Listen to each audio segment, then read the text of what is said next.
Scanning for audio.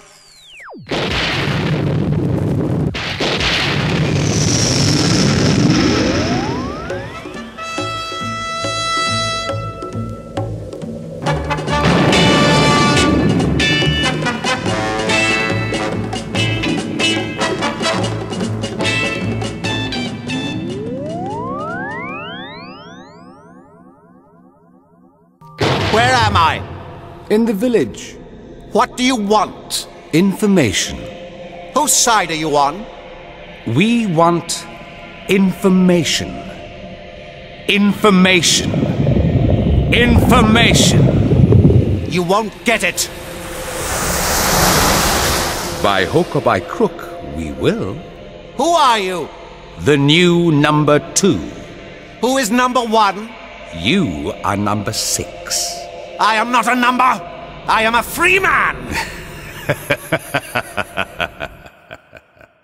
Welcome to a Tin Dog podcast. This time not talking about Doctor Who whatsoever, but I am talking about something close to my heart. If you've listened to the last 550 episodes of the Tin Dog podcast, you'll know that I sign off each and every single one of them with the epithet, "Be seeing you."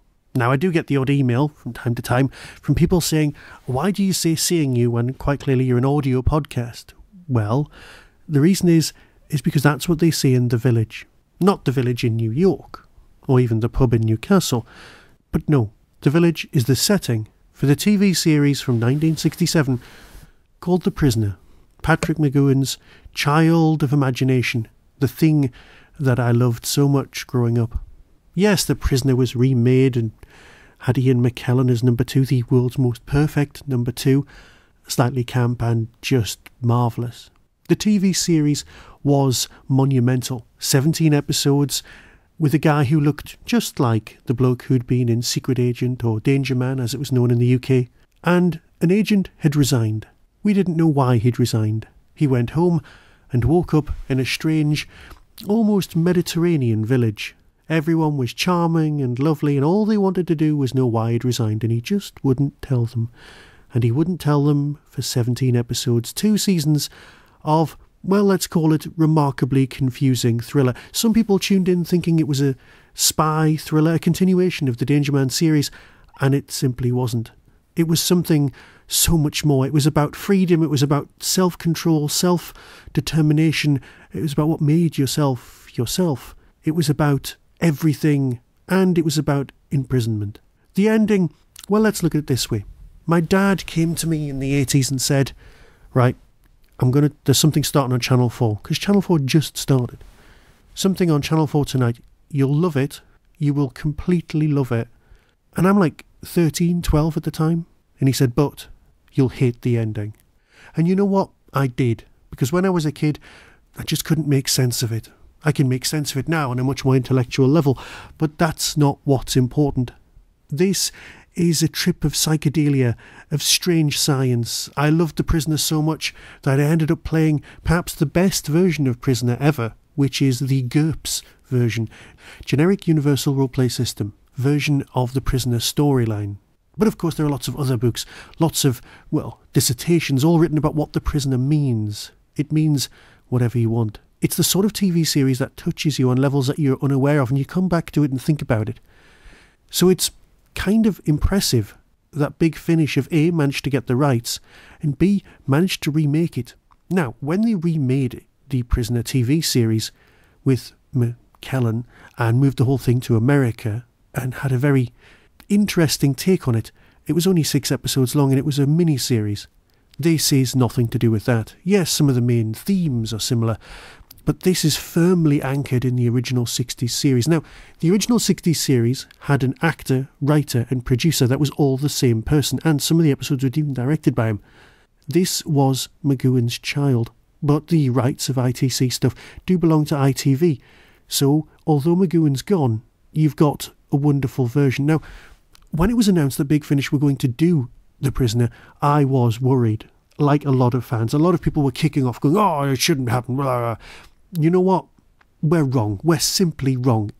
You should be able to reimagine things. You can have 1,000 versions of Hamlet and it's still Hamlet because its core values are the same, because you've got the same sort of scripts.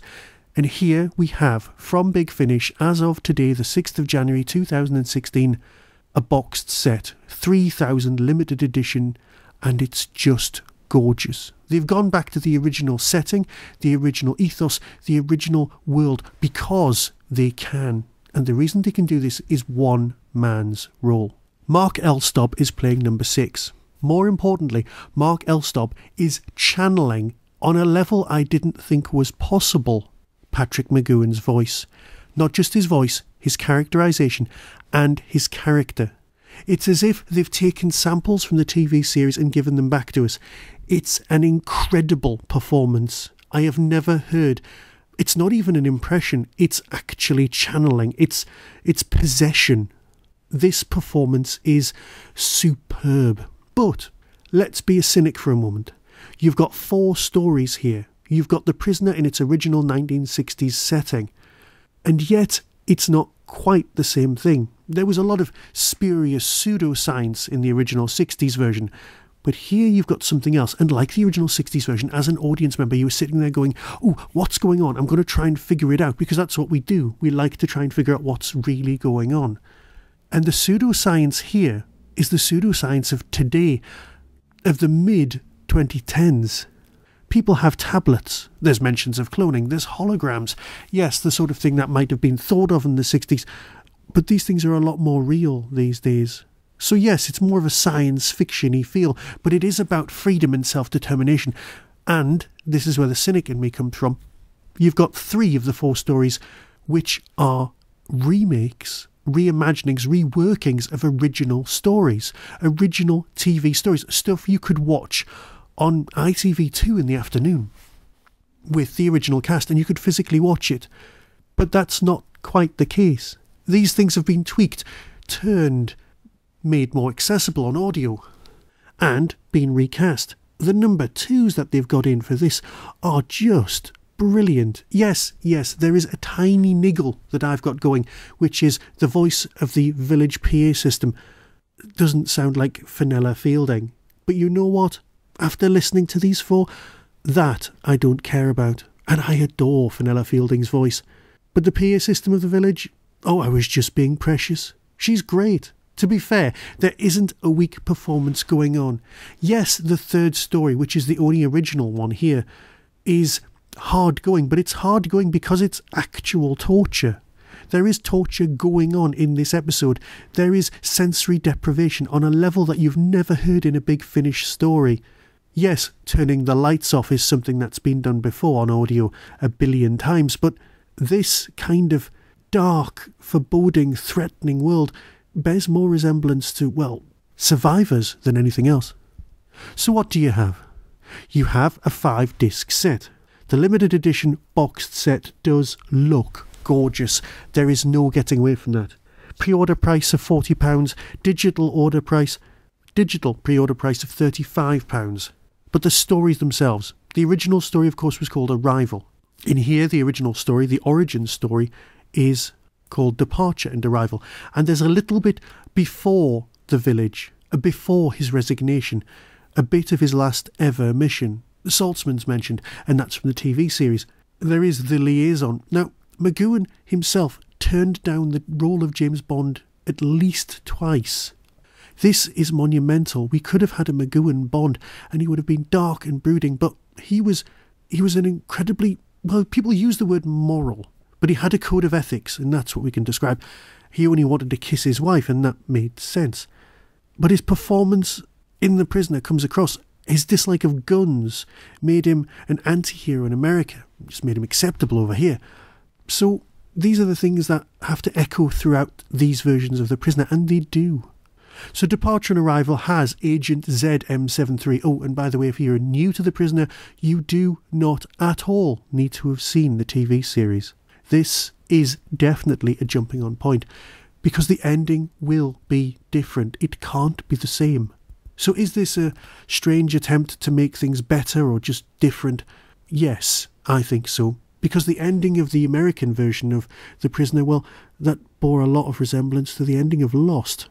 And we all know how marvellously accepting we were of that ending. So whether this has an ending or not, I just don't know. But let's talk about these 4 stories. Departure and Arrival. The synopsis reads, a failed meeting in Belgium catalyses Agent ZM73 to resign from his top secret post. But when he awakes the following morning, everything is changed, even his name. Trapped in a bizarre coastal village, with every move monitored by the mysterious number 2, the man, now known as number 6, struggles to make sense of it all. Yes, this is all about identity. The quest to find out who is number 1, who's actually behind the scenes and running things, which not necessarily is the same thing. And of course, the idea that he is now number 6. Episode 2, The Schizoid Man, also based on a TV story. 6 finds himself fascinated by a strange bond, which is suddenly developed between himself and number 9. But the next morning, 6 awakes to find himself changed, a moustache, different hair, and a new name, number 12. Episode 3, Your Beautiful Village. As I've said, this is the one that is an original story, but it fits so beautifully and so perfectly that Nick Briggs seriously had nothing to worry about. Something is very wrong as 6 experiences the most disturbing sense deprivation. Almost complete darkness, filled with haunting sounds, fragments of conversations, and a desperate call from 9 start to test his reason. Episode 4, The Chimes of Big Ben. Again, based on, well, this story on TV actually exists in 2 different forms, and people argue over which one's the true one. I can hardly tell the difference. So here's a third version for people to bicker about as well. Either way, they're all marvellous. A new prisoner arrives in the village. A woman is strong-minded, independent, and refuses to accept her number, 8. She's not a number, she's Nadia, and 6 is convinced that she's his ticket out of the village. The set contains 4 episodes, 2 78-minute feature-length and 2 hour-long episodes, and a behind-the-scenes documentary, all with a lavish colour booklet. This is quite definitely, if you listen to the extras disc, Nick Briggs's baby, and you know what? He can be very, very proud. But so can the entire cast. And you know what? If you are a Prisoner fan, get this. Give it a go. Don't prejudge it. Don't think, oh no, it can't possibly be as good. Because even with these 4 stories, it's already so much better than the American TV series. And it could be just as good as the ITV one. And that is saying something. It has the feel of an ITC drama. And, well, let's face it. I'll let you make up your own mind. Because after all, feel free. So until next time, be seeing you. I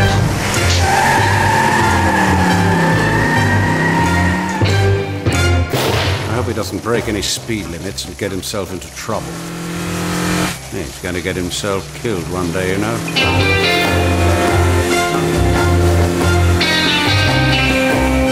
Where am I? In the village. In the village. Désirez-vous un taxi, monsieur? Take me away from here. Where to? As far as you can go. I heard this was your first day. And my last. Why'd you say that, number 6?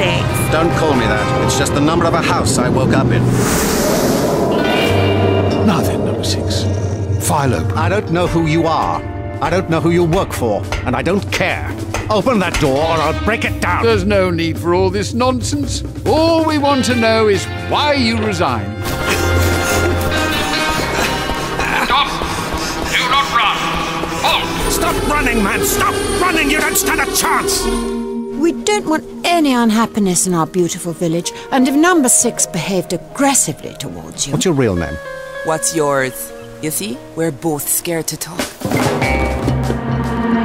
I love you. This place is a madhouse. A bloody nightmare. Yes, get out of here. Yes, we must, or they'll kill us. Worse. Words. Orange alert. Orange alert.